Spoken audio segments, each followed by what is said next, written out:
En Algérie, le taux de participation aux élections législatives organisées le 2 juillet 2026 s'est établi à 20,79% selon un décompte provisoire communiqué par le président par intérim de l'Autorité nationale indépendante des élections, Karim Khelfani.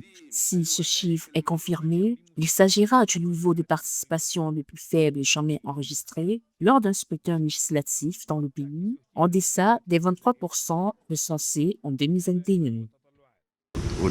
Les lois électorales sont strictes pour garantir la transparence et la fiabilité du processus de vote. Elles protègent les suffrages exprimés contre toute fraude, manipulation ou irrégularité. Ainsi, elles assurent la sincérité du scrutin et renforcent la confiance des citoyens dans les résultats électoraux. Plus de 24 millions d'électeurs étaient appelés à désigner les 407 députés de l'Assemblée populaire nationale. Au total, 35 partis politiques étaient en compétition pour obtenir des sièges au Parlement.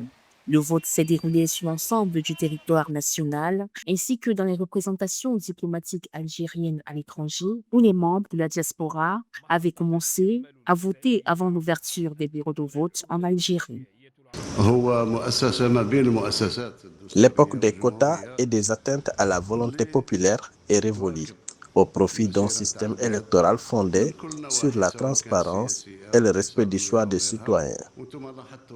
L'Assemblée populaire nationale est actuellement dominée par le Front de libération nationale avec 98 sièges, suivi du Rassemblement national démocratique, 58 sièges, et l'opposition, représentée par le Mouvement de la Société pour la paix, 65 sièges. Ce scrutin intervient dans un contexte de faible mobilisation politique et de défiance persistante d'une partie de l'électorat envers les institutions.